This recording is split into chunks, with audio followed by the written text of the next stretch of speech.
Hi guys, welcome to the channel. तो आज हम बात करेंगे हमारे topic number 10 that is powers of the parliament.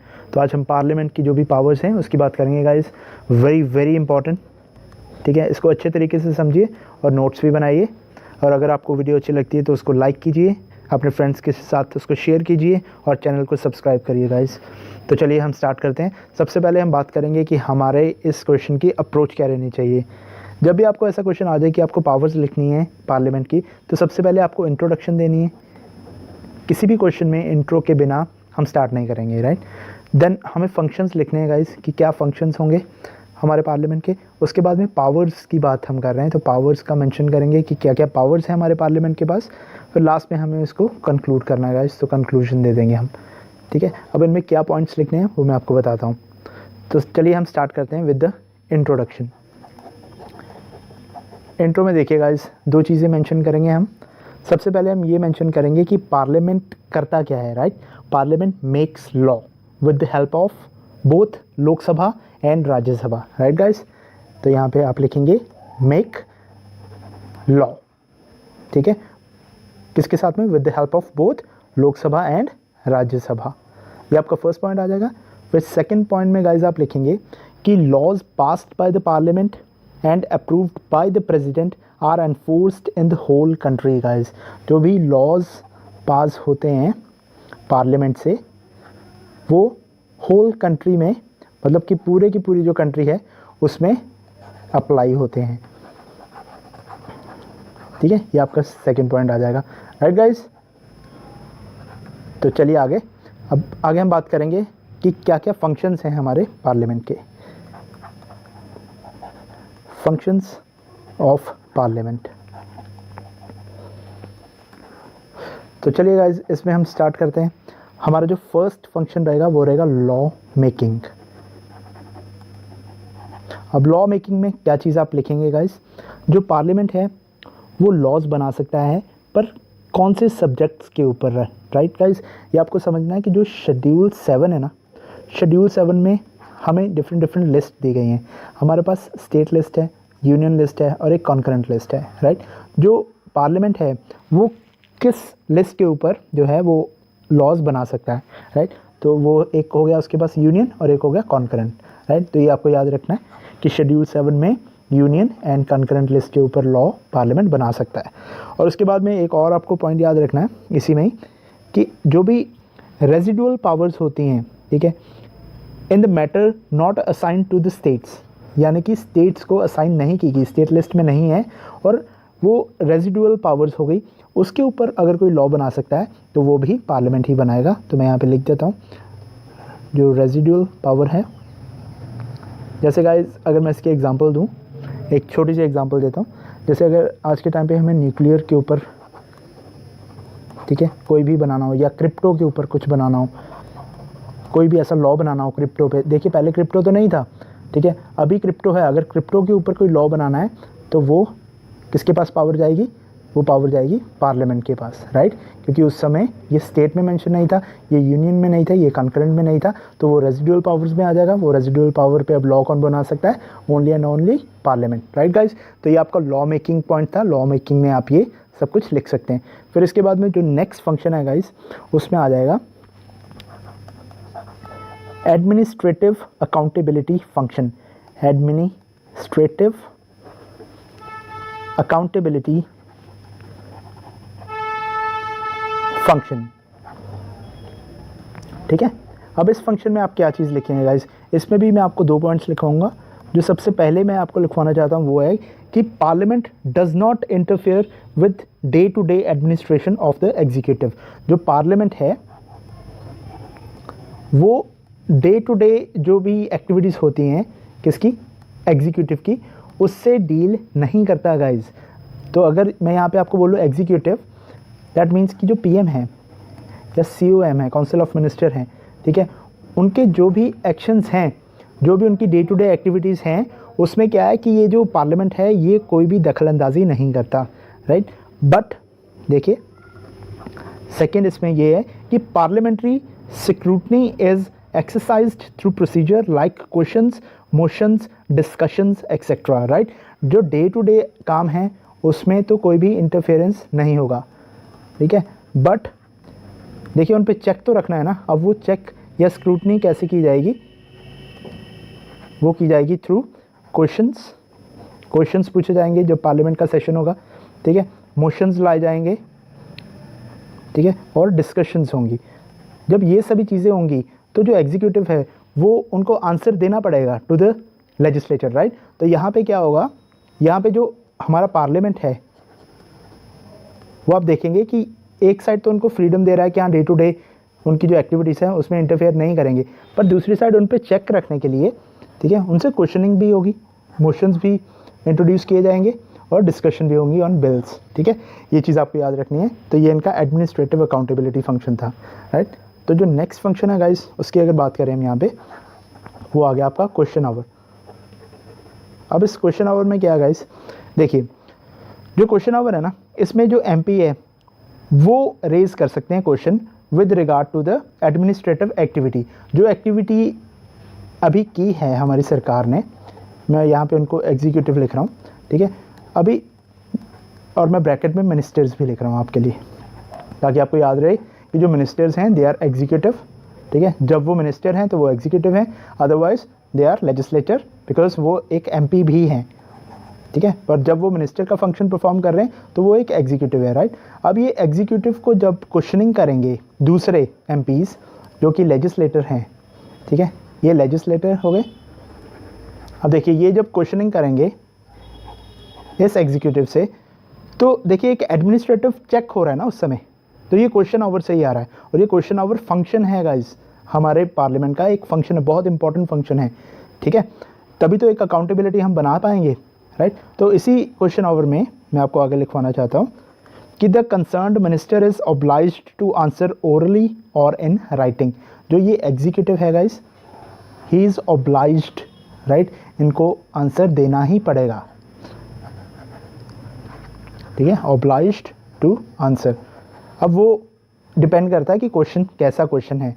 ये मैं आपको टाइप्स ऑफ क्वेश्चंस करवाऊंगा, ठीक है, तब मैं आपको बताऊंगा कि स्टार्ड अनस्टार्ड क्वेश्चन क्या है, ये सारी चीज़ें बताऊंगा। पर यहाँ पे मैं आपको ये बोलना चाहता हूँ कि ये ऑब्लाइज्ड हैं टू आंसर ओरली और इन राइटिंग, ठीक है, ये आपको याद रखना है। ये भी फंक्शन हो गया। देन हम चलते हैं हमारे नेक्स्ट फंक्शन पे गाइस। नेक्स्ट फंक्शन गाइस आपका रहेगा, उसकी हेडिंग आप लिख सकते हैं कमेटीज़, राइट। अब जो कमेटीज़ है गाइस सॉरी, जो कमेटीज़ हैं वो दो तरीके की होती हैं। एक होती है आपकी स्टैंडिंग कमेटीज़ और एक होती है आपकी एडहॉक। जो एडहॉक है दैट मीन्स कि ये परमानेंट नहीं है। जो स्टैंडिंग कमेटीज़ होती है ना गाइस, ये परमानेंट कमेटीज़ होती हैं और ये हर साल बनाई जाती हैं, ठीक है, ये हर साल बनाई जाती हैं। पर ये जो होती हैं ये टेम्परेरी होती हैं, ये किसी एक काम के लिए स्टार्ट होती हैं, वो काम कंप्लीट होते ही इनका काम ख़त्म, राइट। ये आपको याद रखना है। और ये कमेटीज़ जो हैं, ठीक, ये हर साल बनाई जाती, ये मैंने आपको यहाँ पे बताया। और अगर मैं बात करूँ कि they work on a continuous basis, whereas the ad hoc committees are created temporarily for a specific task, ठीक है, ये मैंने आपको बता दिया। फिर आगे अगर मैं बात करूँ कि standing committees constituted both in Lok Sabha and Rajya Sabha, ये आपको याद रखना है इसका कि ये लोकसभा में भी है और राज्यसभा में भी बनती है, ये चीज़ आपको याद रखनी है, ठीक है। ये भी फंक्शन आपका हो गया कमेटीज़ वाला। फिर नेक्स्ट फंक्शन की अगर हम बात करें गाइस वो हो जाएगा आपका एग्जीक्यूटिव रिस्पॉन्सिबिलिटी। एग्जीक्यूटिव रिस्पॉन्सिबिलिटी, इसमें सबसे पहले आप मेंशन कीजिए कि जो हेड ऑफ द एग्जीक्यूटिव है, ठीक है, वो कौन है गाइस, वो है हमारे प्रेसिडेंट, ये आपको याद रखना है, ठीक है। तो ये इसके बाद में आप मेंशन करेंगे द एग्जीक्यूटिव पावर जो है ना, जितने भी एग्जीक्यूटिव पावर है वो किस में वेस्ट करती है, वो हमारे प्रेसिडेंट में वेस्ट करती है, राइट। अब देखिए जो भी एक्शंस होंगे वो प्रेसिडेंट के नाम पे होंगे, पर करेगा तो कोई और ना, ठीक है। पर देखिए जो ये सबसे इंपॉर्टेंट है, वेस्टेड प्रेसिडेंट में, एक्शन कोई और कर रहा है, तभी तो हम बोलते हैं कि जो भी एग्जीक्यूटिव के एक्शंस हैं वो प्रेसिडेंट के नेम में होते हैं, प्रेसिडेंट के नाम में होते हैं, राइट, ये चीज़ आपको याद रखनी है। अब अगर आपको पासपोर्ट मिलता है ना गाइज, तो पासपोर्ट के ऊपर प्रेसिडेंट के सिग्नेचर्स होते हैं, पर देखिए पासपोर्ट जो है वो आपको प्रेसिडेंट तो नहीं दे रहा है ना, पासपोर्ट आपको कोई और दे रहा है, ठीक है, पासपोर्ट अथॉरिटी दे रही है, बट स्टिल उस पर जो सिग्नेचर्स हैं वो प्रेसिडेंट के हैं, because he is the head of the executive guys, तो उन्हीं के सिग्नेचर होंगे हर जगह पे, ये चीज़ भी आपको याद रखनी है, राइट। देन आगे है गाइज कि ये जो एक्ट करते हैं ना, इनका जो एक्शन होगा वो aid and advice of COM होगा, काउंसिल ऑफ मिनिस्टर जो हैं उनके ही एड एंड एडवाइस पे इनको काम करना पड़ेगा, ये कॉन्स्टिट्यूशन में मेंशन है, राइट। फिर आगे आप इसी हेडिंग में एग्जीक्यूटिव रिस्पॉन्सिबिलिटी में क्या चीज़ मेंशन कर सकते हैं गाइज, कि जो पार्लियामेंट्री कंट्रोल है ना over the executive is based on the constitutional powers और the provision of collective responsibility of council of minister. तो यहाँ पे मैं लिखूंगा कि collective responsibility of council of minister है गाइज, यहाँ पे इनकी कलेक्टिव रिस्पॉन्सिबिलिटी होती है, ठीक है, इनको एक साथ चलना पड़ता है। अगर फॉर एग्जांपल कि किसी मिनिस्ट्री में कोई दिक्कत है ना, तो उस मिनिस्ट्री में देखिए मैं एक एग्जांपल ले रहा हूँ, एक हाइपोथेटिकल एग्जांपल होगी ये वाली।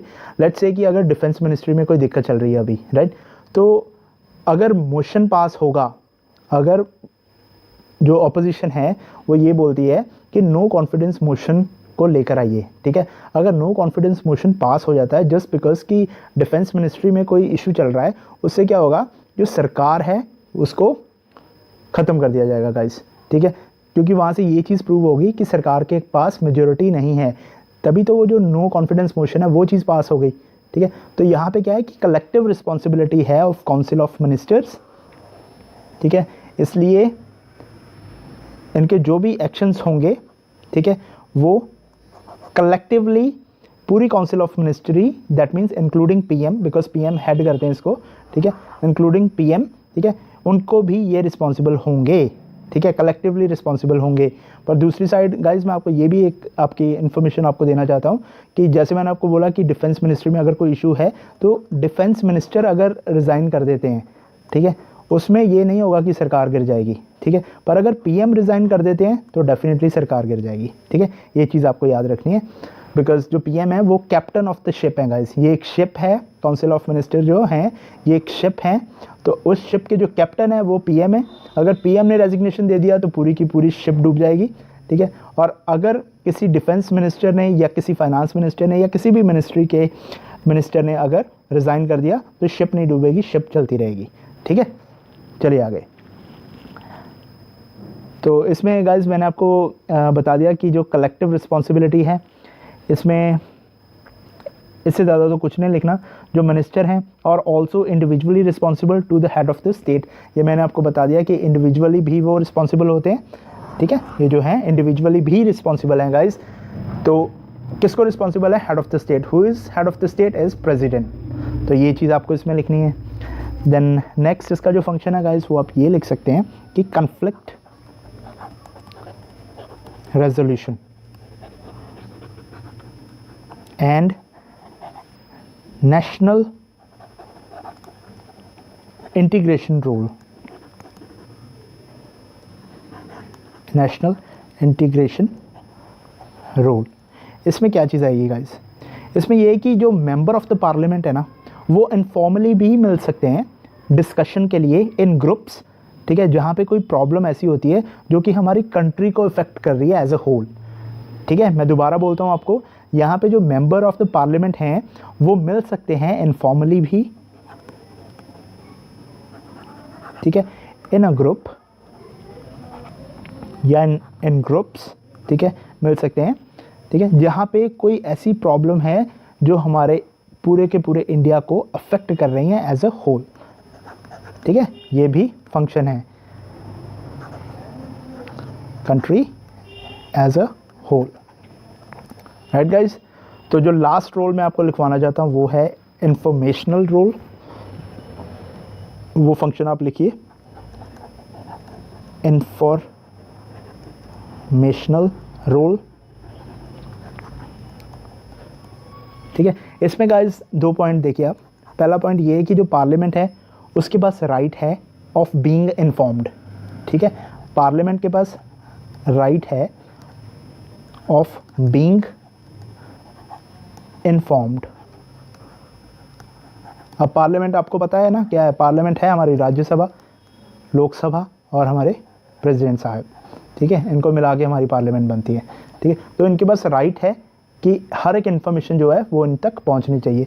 अब वो इन्फॉर्मेशन पहुंचेगी कैसे गाइस, जो गवर्नमेंट है, ठीक है, वो गवर्नमेंट जो भी काम कर रही है, ठीक है। अब मैं यहाँ पे गवर्नमेंट के साथ में यहाँ पे एग्जीक्यूटिव ऐसे लिख रहा हूँ तो आपको याद रहेगा, जो एग्जीक्यूटिव है इन्होंने जो भी काम किया उस काम की रिपोर्ट्स बनाएंगे और वो रिपोर्ट्स को टेबल करेंगे पार्लियामेंट में, ठीक है। वो रिपोर्ट्स को टेबल करेंगे पार्लियामेंट में, जब भी पार्लियामेंट सेशन में होगा।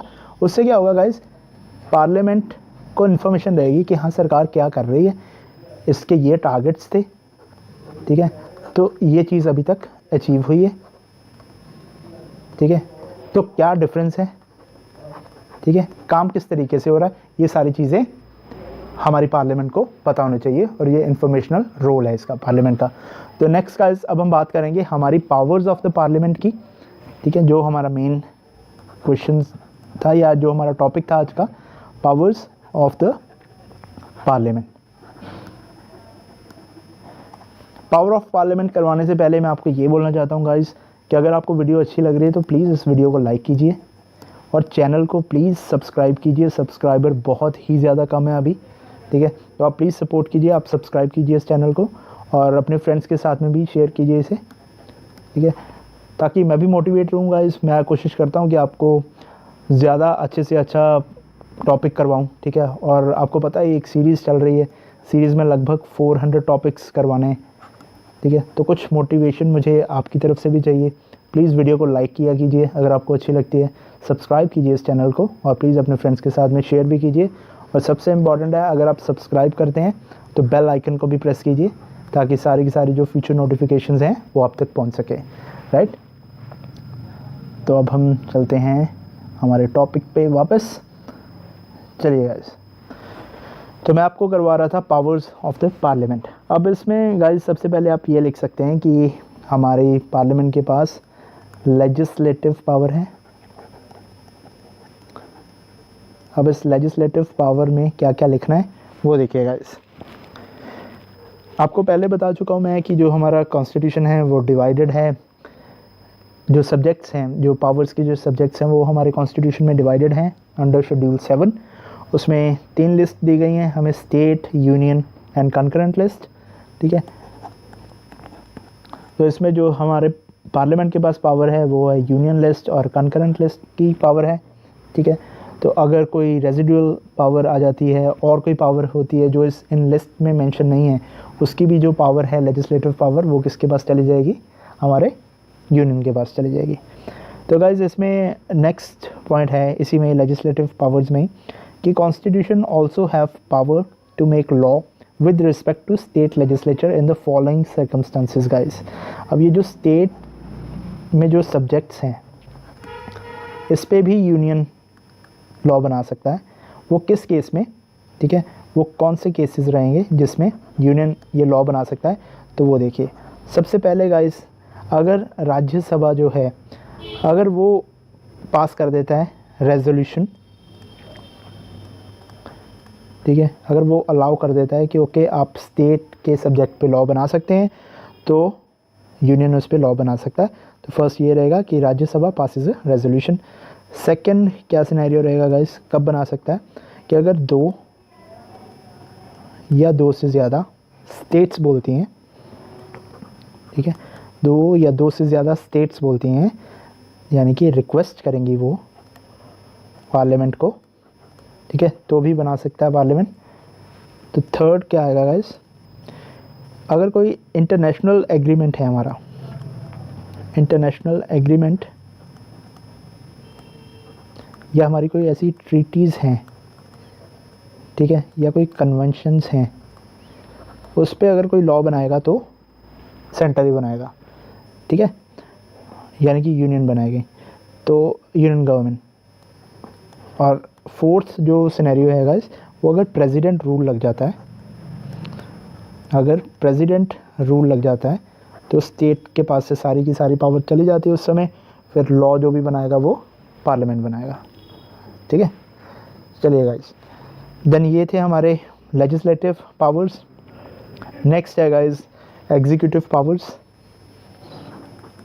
एग्जीक्यूटिव पावर्स, इसमें क्या चीज़ आप लिखेंगे गाइस, इसमें आप मेंशन करेंगे कि जो पार्लियामेंट है वो एक्सरसाइज करता है, ठीक है, control by various measure, like committees बना देता है, क्वेश्चन आवर बनाया है, आपको बताया मैंने पहले भी, ज़ीरो आवर बनाया है, ठीक है। और जो मिनिस्टर्स हैं ना गाइस, वो कलेक्टिवली रिस्पॉन्सिबल किए गए हैं पार्लियामेंट को, ठीक है। ये आपको पता होगा कि executive are responsible to legislature. बस इस फंडे को आप याद रखिए, ठीक है। ये पावर है हमारे पार्लियामेंट की, ये हमारे पार्लियामेंट की पावर है, ठीक। देन नेक्स्ट हेडिंग में आप लिखेंगे फाइनेंशियल पावर, फाइनेंशियल पावर्स। अब इसमें क्या है गाइस, इसमें जो देखिए एनैक्टमेंट ऑफ बजट, इसमें आप लिखेंगे एनैक्टमेंट ऑफ बजट, ये भी पार्लियामेंट में ही होती है, ठीक। उसके बाद में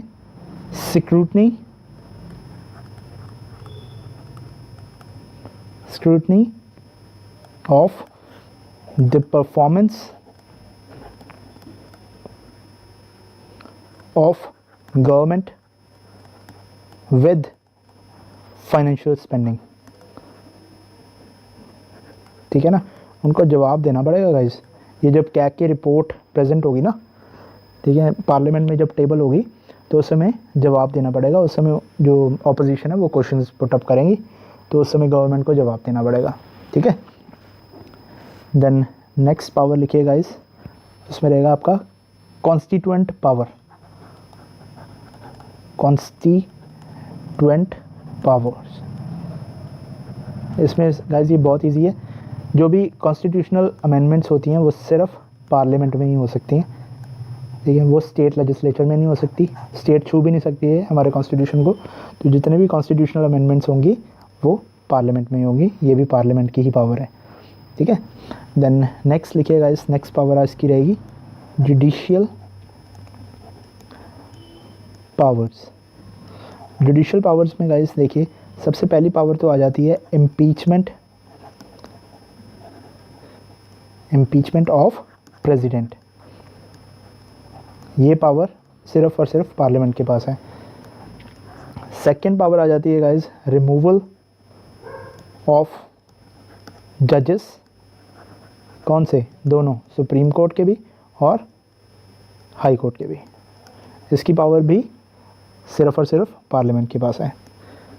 थर्ड गाइस रिमूवल ऑफ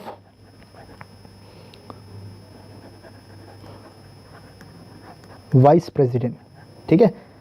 और लास्ट में अगर उनको पनिश करना है, किसको, मेंबर्स, अगर मेंबर्स को पनिश करना है तो इसकी पावर भी किसके पास है, सिर्फ और सिर्फ पार्लियामेंट के पास है गाइस, ठीक है।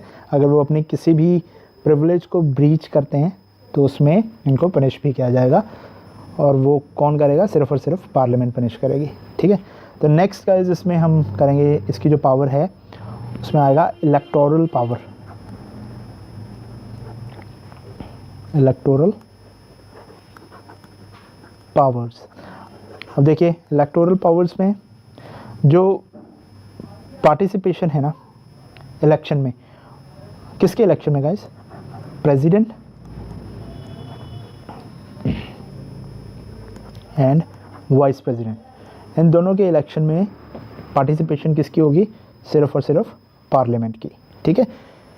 क्योंकि आपको पता होगा कि हम लोग तो वोट नहीं देते हैं जब भी प्रेसिडेंट के इलेक्शन होते हैं या वाइस प्रेसिडेंट के इलेक्शन होते हैं, कौन वोट देता है, सिर्फ और सिर्फ पार्लियामेंट, ठीक है। देन गाइस इसमें जो मेंबर ऑफ लोकसभा हैं वो इलेक्ट करते हैं, किसको इलेक्ट करते हैं, लोकसभा के मेंबर्स जो हैं स्पीकर को, ठीक है, एंड डिप्टी स्पीकर को।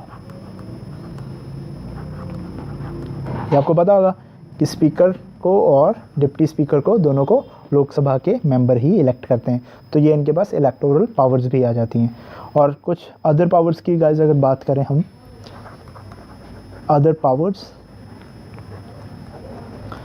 तो इसमें हम मेंशन करेंगे गाइस कि कोई भी अगर नेशनल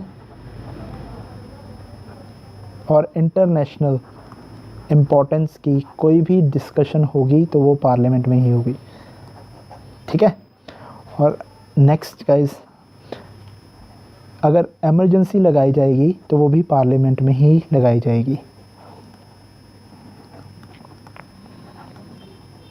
ठीक। अगर इमरजेंसी लगाई जाएगी हमारी कंट्री में तो वो भी पार्लियामेंट में ही लगाई जाएगी। देन नेक्स्ट पॉइंट आप इसमें लिख सकते हैं कि अगर किसी स्टेट का एरिया इंक्रीज़ या डिक्रीज़ करना है, ठीक है, उसका नेम चेंज करना है, उसकी बाउंड्री को अल्टर करना है, तो वो भी पार्लियामेंट ही करेगा, कोई और नहीं कर सकता, ठीक है।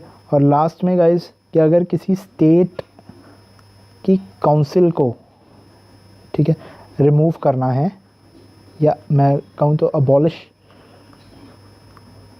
ठीक है, तो वो भी, या अबॉलिश या क्रिएट भी अगर करना है तो वो कौन करेगा, पार्लियामेंट ही कर सकता है, ठीक है गाइस। ये थी सारी की सारी इनकी पावर्स। तो एंड में अगर हमें कंक्लूड करना है तो कैसे करेंगे, देखिए कंक्लूजन में देखिए जो हमारे एमपीज़ हैं वो पार्लियामेंट में हैं, अब इनको चुना तो हमने ही है ना, ये अगर हमने इनको चुना है तो इनकी आइडियोलॉजी को देख के और हमें पता है कि हमारे लिए काम करने के लिए गए हैं, तो ये फ़र्ज़ बनता है पार्लियामेंट में इनका कि इनको एंकर करना चाहिए, इनको एंकर करना चाहिए for the will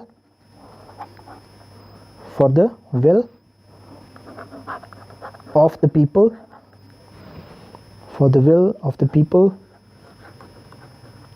and to enact laws, ठीक है। तो इस तरीके से आप गाइस इसको कंक्लूड कर देंगे, ठीक है। ये था आपका पूरा का पूरा टॉपिक जो कि मैंने आपको अभी कंप्लीट करवा दिया, powers of the parliament.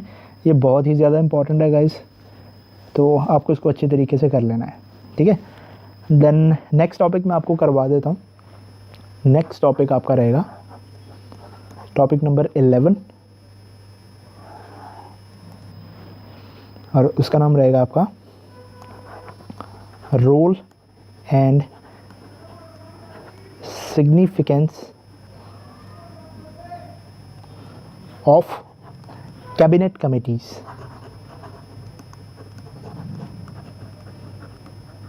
Of cabinet committees. तो आइए गाइस जल्दी से इसको भी कंप्लीट कर लेते हैं। इसमें क्या रहेगा, सबसे पहले अप्रोच मैं आपको बताता हूँ इसकी।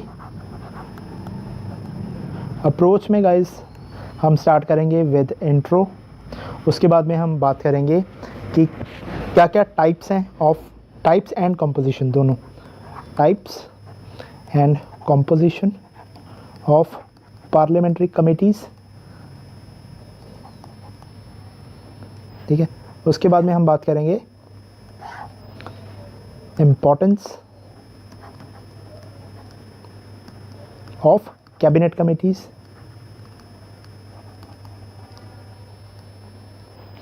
और लास्ट में हम कंक्लूजन देंगे गाइस। तो चलिए स्टार्ट करते हैं इंट्रोडक्शन से। जब भी गाइस आपको ये क्वेश्चन आता है तो आपको इंट्रो में 2 पॉइंट्स देने हैं। पहला जो पॉइंट आपको लिखना है वो लिखना है कि इसका काम क्या है। बेसिकली जो कैबिनेट कमिटीज़ है ना, ये इसलिए बनाई गई हैं ताकि वर्कलोड जो है वो रिड्यूस हो सके, किसका, कैबिनेट का। इसीलिए तो उन्होंने कमिटीज़ बना दी। तो इसमें ये है कि जो कैबिनेट कमिटीज़ हैं ये इंस्ट्रूमेंटल, ये क्या है, इंस्ट्रूमेंटल हैं in reducing the workload of cabinet, ताकि कैबिनेट को ये सारा काम ना करना पड़े जो भी काम ये कमिटीज़ को दे देते हैं, ठीक है। तो सेकंड पॉइंट ये है गाइस, अगर इनका जो वर्कलोड है वो कैबिनेट कमिटीज़ उठा लेंगी तो देखिए उससे जो कैबिनेट है उसके पास टाइम बचेगा, और अगर उसके पास टाइम बचेगा तो वो और अच्छे तरीके से काम कर सकेंगी, राइट। ये मैं आपको आगे लिखवाऊंगा ये वाला पॉइंट, पर ये हम यहाँ पे मेंशन नहीं करेंगे। तो इंट्रोडक्शन में सिर्फ आपको यही बताना है कि ये एक इंस्ट्रूमेंटल है ये चीज़, ठीक है, ताकि जो काम है, वर्कलोड है, वो कम हो जाए, किसका, कैबिनेट का। और सेकंड पॉइंट गाइस, इसमें आप ये लिखेंगे कि ये जो कमेटीज़ हैं ये एक्स्ट्रा कॉन्स्टिट्यूशनल हैं, ये कॉन्स्टिट्यूशनल नहीं है, इनकी कॉन्स्टिट्यूशनल इंपॉर्टेंस नहीं है, दीज आर एक्स्ट्रा कॉन्स्टिट्यूशनल, ये कॉन्स्टिट्यूशन से बाहर है, कॉन्स्टिट्यूशन में नहीं है मेंशन्ड, राइट। ये सारी चीज़ आपकी इंट्रोडक्शन रहेगी। उसके बाद में हम आगे चलते हैं टाइप्स और कैबिनेट कमेटी। अब गाइस टाइप्स में मैं आपको पहले बता चुका हूँ कि स्टैंडिंग होती है और एड हॉक होती है। अब हम इसको थोड़ा सा एलेबोरेट करेंगे, क्योंकि ये क्वेश्चन जो है स्टैंडिंग कैबिनेट कमेटी, ठीक है। स्टैंडिंग कैबिनेट कमेटीज़ है ना गाइस, ये पहली बात तो परमानेंट है, ठीक है, और इनके पास स्पेसिफिक जॉब होती है।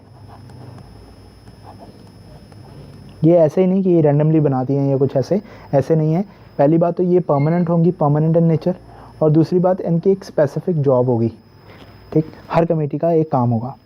अब ये कमेटीज़ कौन सी होती हैं गाइस, तो पहली है कि अपॉइंटमेंट्स कमेटी होगी, मैं इन शॉर्ट लिख रहा हूँ गाइस, पर आपको पूरा लिखना है।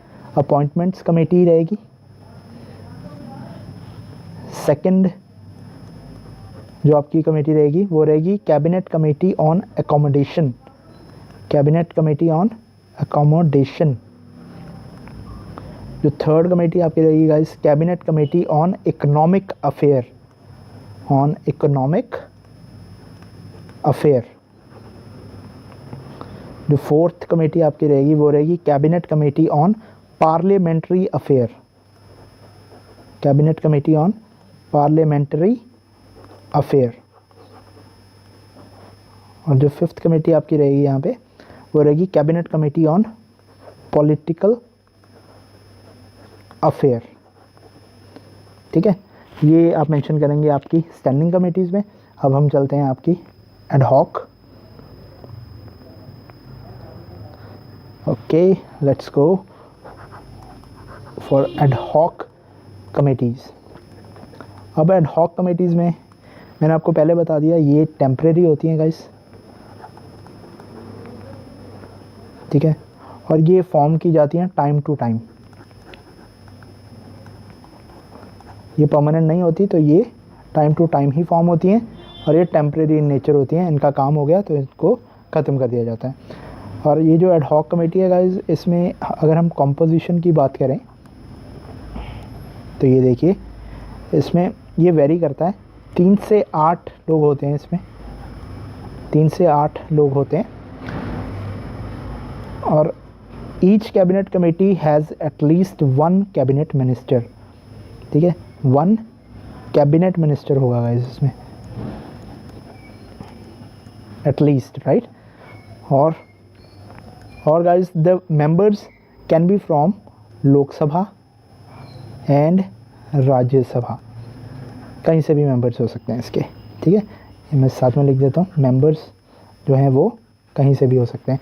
गाइस जब भी आप नोट्स बनाएंगे आपको कंप्लीट लिखना, आपको इस तरीके से नहीं लिखना, आपको वीडियो को देखते हुए जो मैं बोल रहा हूँ उसको सुन के आपको अपने अच्छे नोट्स बनाने हैं, क्योंकि नोट्स ही आपके काम आएंगे रिवीजन के समय, राइट। क्योंकि आप बार बार वीडियोस नहीं देख सकते, आपको अपने नोट्स साथ के साथ बनाते चलना है। ओके, अब हम बात करेंगे गाइस कि इम्पोर्टेंस क्या है कैबिनेट कमेटी की। चलिए नेक्स्ट पेज पे मैं आपको करवाता हूँ इम्पोर्टेंस ऑफ कैबिनेट कमेटी। चलिए इसमें गाइस जो स्टैंडिंग कमेटीज़ है ना ऑफ द कैबिनेट, ये बनाई किसके थ्रू जाती है, पीएम के थ्रू। जो हमारे प्राइम मिनिस्टर हैं वो बनाते हैं किसको, स्टैंडिंग कमेटी को। सबसे पहले आपको ये चीज़ मेंशन कर देनी है ताकि उनको पता हो, एग्जामिनर को पता हो कि किसकी, इसको बनाता कौन है, इसको कॉन्स्टिट्यूट कौन करता है, ठीक है। प्राइम मिनिस्टर कॉन्स्टिट्यूट करते हैं और इनको एक स्पेसिफिक फंक्शंस भी देते हैं साथ में, ठीक है, असाइन स्पेसिफिक फंक्शन, इनको स्पेसिफिक फंक्शन भी असाइन किया जाता है। तो गाइज नेक्स्ट इसी में आप पॉइंट लिखिए कि they solve issues and formulate proposal. They solve issues and formulate proposal किसके लिए guys? For the consideration of the cabinet, for the consideration of the cabinet. ठीक है, चलिए आगे चलते हैं। आगे गाइज आप इसमें पॉइंट लिखेंगे कि it enables ministers to bargain with each other and reduce pressure upon the cabinet. ये गाइज अगर इसमें सारी की सारी बात हो जाएगी, कमेटी में सारी की सारी अगर बात हो जाएगी, उससे क्या होगा कि जो प्रेशर है, ठीक है, जो भी प्रेशर है किस पे, जो कैबिनेट के ऊपर जो प्रेशर है काम का, जो वर्कलोड है वो कम हो जाएगा, राइट। ये चीज़ को आपको मेंशन करना है। और कैबिनेट के पास बहुत सारा टाइम बचेगा कि वो और कोई काम जो इम्पॉर्टेंट मैटर्स है उसकी तरफ डिवोट कर सके अपना टाइम। ठीक है, इसमें मैं ये लिख देता हूँ कि ये रिड्यूस करता है प्रेशर किसका? कैबिनेट का। तो जो टाइम है, टाइम को कहीं और यूटिलाइज किया जा सकता है कोई और इम्पॉर्टेंट मैटर्स पे। ठीक है, देखिए इस तरीके से क्या होगा कि एफिशिएंसी बढ़ेगी और इफ़ेक्टिवनेस बढ़ेगी, क्योंकि जो काम है अगर वो कमेटीज़ कर देंगी उससे कैबिनेट के पास काफ़ी सारा टाइम बचेगा। Then cabinet may devote itself to more important matters, right. ये चीज़ इम्पॉर्टेंस में आप मेंशन करेंगे। और नेक्स्ट पॉइंट आप क्या इसमें लिखेंगे गाइस कि ये जो कमेटीज़ है ना गाइस, ये बहुत ज़्यादा डीप एग्जामिनेशन करती है किसी भी पॉलिसी इशू का। जो भी इनको कोई इशू दे दिया, जो भी इनको पॉलिसी इशू दिया हुआ है ना प्राइम मिनिस्टर ने, उस इशू के ऊपर ये बहुत ज़्यादा डीप एग्जामिनेशन करती हैं, क्योंकि इनका काम ही ये है, इनको काम ही इसीलिए दिया है ताकि डीप एग्जामिनेशन ये कर सकें। और जब किसी चीज़ के ऊपर डीप एग्जामिनेशन होगा तो हमें और ज़्यादा चीज़ें क्लियर होती रहेंगी, क्लियर पिक्चर उसकी आती रहेगी, ताकि फिर जब ये रिपोर्ट हमें देंगे, उस रिपोर्ट को पढ़ के पार्लियामेंट में जब वो पढ़ेंगे तो उनको पता लगेगा कि इसकी क्लियर पिक्चर क्या है, क्या फ़ायदे है, क्या नुकसान है। ठीक है, उस पॉलिसी का जो भी इशू है उसको ये डीपली एग्जामिन करते हैं, क्योंकि इतना टाइम नहीं होता कैबिनेट के पास कि हर एक इशू को वो खुद एग्जामिन करें। ठीक, तो नेक्स्ट पॉइंट गाइस इसमें कि जो मिनिस्टर्स ऑफ स्टेट, देखिए MOS में लिख रहा हूँ, जो मिनिस्टर ऑफ स्टेट हैं और एक होता है डिप्टी मिनिस्टर्स होते हैं। ठीक है, आई होप कि आपको डिफरेंट मिनिस्टर्स का पता है। अगर नहीं पता तो प्लीज़ आप कोई ना कोई एक टेक्स्ट बुक में ज़रूर पढ़ें कि डिफरेंट मिनिस्टर्स कौन से होते हैं, कैबिनेट मिनिस्टर्स, ठीक है, और ये minister of state, deputy ministers, इन सभी का आपको पता होना चाहिए। तो चलिए हम इसमें बात करते हैं आगे। जो MOS और जो डिप्टी मिनिस्टर्स हैं, ये मेंबर होते हैं, ये मेंबर होते हैं ऑफ वन और मोर कमेटीज़ के गाइस। ठीक है, इससे क्या होता है गाइस, अगर इनको मेंबर बना देते हैं वो, इससे होता क्या है, इससे ये लोग थोड़े क्लोज हो जाते हैं, थोड़े क्लोज हो जाते हैं किसके? कैबिनेट के। अदरवाइज़ कैबिनेट के जो मिनिस्टर होते हैं उनसे ये बहुत दूर, बहुत ज़्यादा दूरी पे होते हैं। ठीक है, कैबिनेट में क्या काम हो रहा है इनको नहीं पता होता।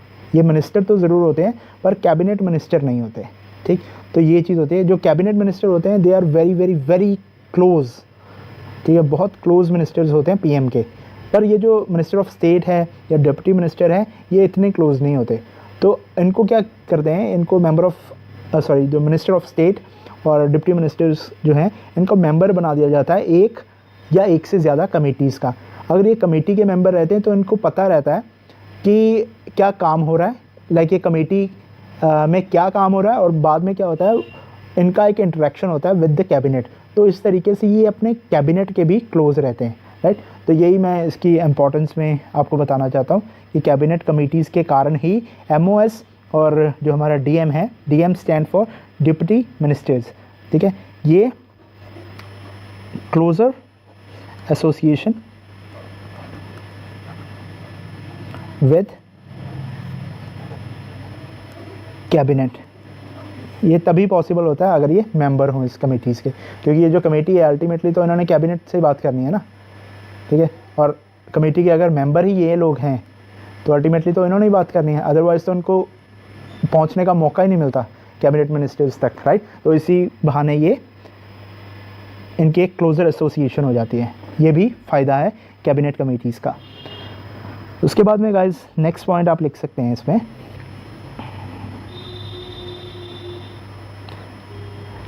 नेक्स्ट लिखिए गाइज, जो कैबिनेट कमेटीज़ हैं ये इंक्रीज़ कर देती हैं effectiveness of political control over public services guys.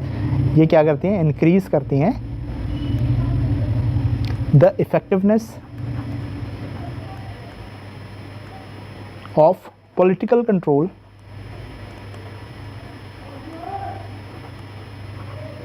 Over public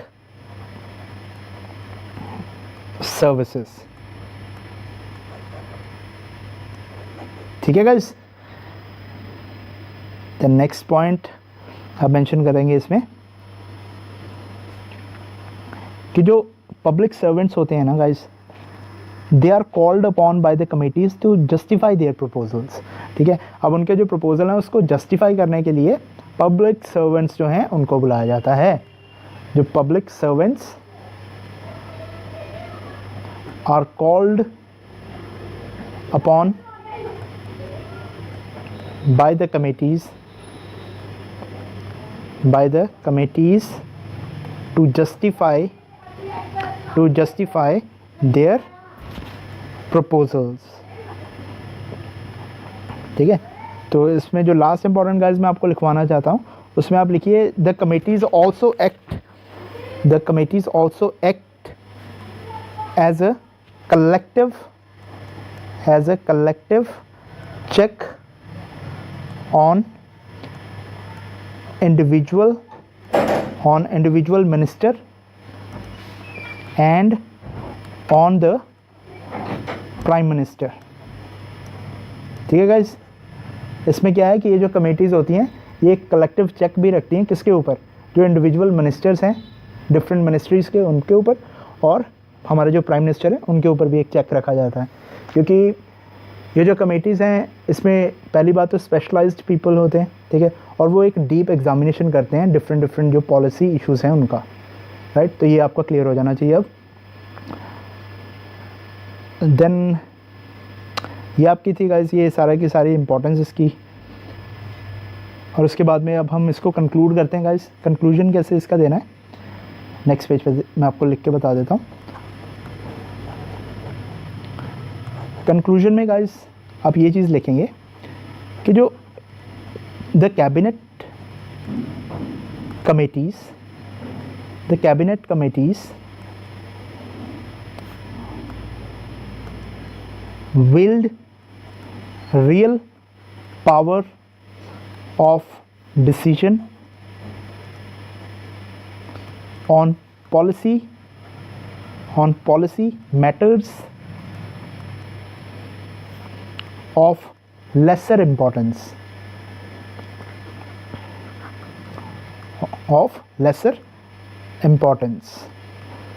ठीक है।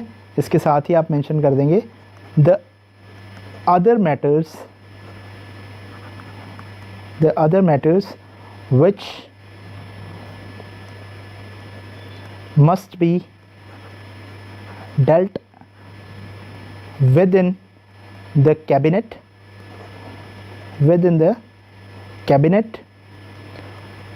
also withheld in कमेटीज़, ठीक है गाइस।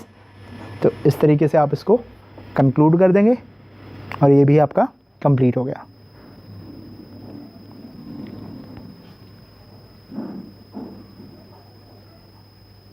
राइट।